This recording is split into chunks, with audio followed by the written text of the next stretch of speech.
Here in Germany, and I was asking some of our awesome crew members who I just met my first day here, if the Vikings were to play the Bills in a Super Bowl, it would be a lot like Leipzig facing Freiburg. Nice. What's that mean? Very good. Explain. Leipzig and Freiburg are two programs that have forever been involved in the Bundesliga, and yet they've never won the chip. We're talking about two franchises, the Vikings and the Bills. Can I get some NFL Films music? Yeah. Can I get some Fran Tarkenton? Bring it Can I out. get some Purple People Eaters? 70s Vikings. We're talking about Chuck Foreman out there, number 44. 4 different Super Bowl trips for these Vikings. 4 as a franchise. Never could get the job done. What's up, Alan Page? You went on to be a U.S. judge. You did. You've got this team here, and then you've got the Bills and their fan base.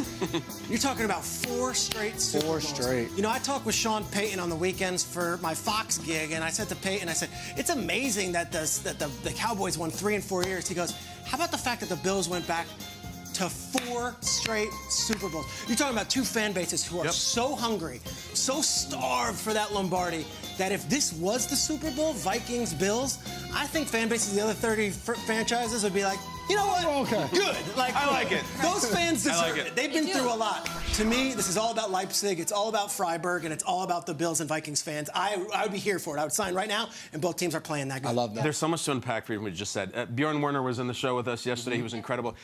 He brought a lot. He's not telling us that Alan Page became a U.S. judge. Yeah, That's we what missed Peter's Peter. here for. Yeah. The other thing, Freiburg, that sounds like a sandwich at a fast food place. Like, Freiburg is back on the side. Guys, is it pronounced Freiburg? There's no way it could be. Freiburg or No. Freiburg? Secondly, this is the 7A. The 7B, I'm going to be breaking down the tape of Peter running into the studio. Peter, most of your energy was expended trying to keep your pants up. We saw it the whole time. You guys saw it. We all saw These it. battery packs are about 500 It's very pounds. heavy, very It's the heavy. first time there's ever been pants loose on me. That's true. Peter, I think it's a win. Speaking of wins, we have to talk about the Buffalo Bills and the Vikings, allegedly. Yeah. You know, the Bills thing, the Josh Allen thing looms huge, of course. And listen, maybe he is out this weekend, maybe he plays, and maybe he throws for 400 yards against the Vikings. We honestly don't know.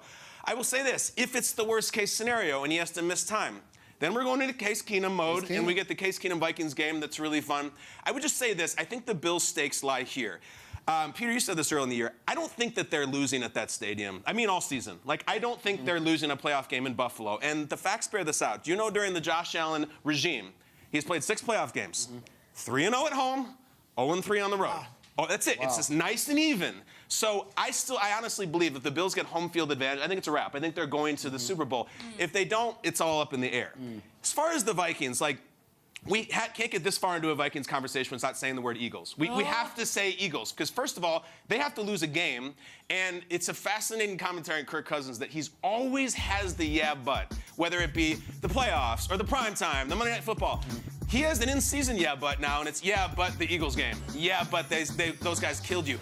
I rarely see a game that hangs over a team this much, and this will hang over it month after month after month until they avenge it or beat them. This was an absolute shellacking in which they didn't belong in the same field as the Philadelphia Eagles. So it's fun to run Alan Page footage, Peter, and the Purple People Eaters.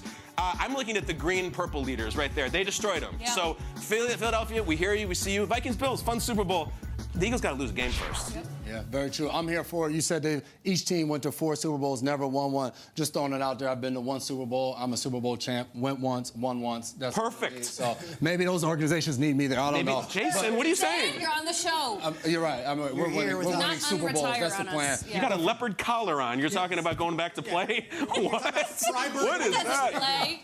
No, that doesn't work. That's good. Yeah. That would be a good Shout out to stadium Ryan. arrival Shout out to outfit, Ryan. though. Yes, St. Pauli reference for you soccer fans. For me, you said it. Buffalo, it all rides on Josh Allen's elbow and everything that comes out of that. see. But the Vikings, we're not talking about them enough. They're 7-1. They won 6 straight games, and they're getting it done. It may not be pretty. They're not winning in a great fashion. It's ugly sometimes. But their coach said, Kevin O'Connell said, they're playing complementary football in the critical moments in those games. In order to get to a Super Bowl and win in the playoffs and do all of those things, you have to find ways to win close games, especially in the fourth quarter. And that's when they're showing up the most. And you alluded to it, too.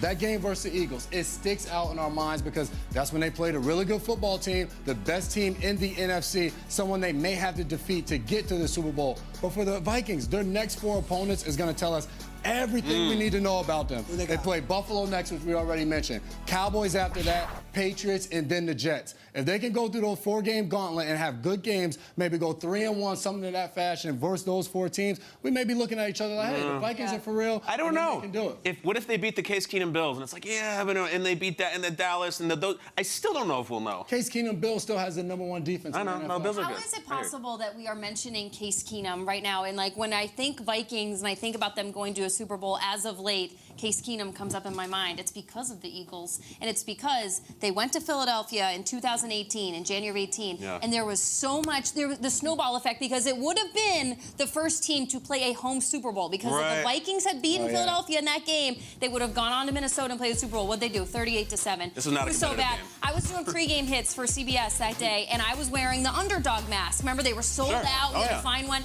Kyle Rudolph shows up at the game, comes off the bus, walks over to me, hands me a Vikings hat, and says, I'm a Minnesota girl. He goes, I cannot believe you just did that on TV. You wear this Vikings hat. Was it worth it, Jamie? I'm so mad at you. And I was like, how do we take some of that anger and apply it to the NFC Championship? Because that's showing. It's not just about a Monday Night Football game this year.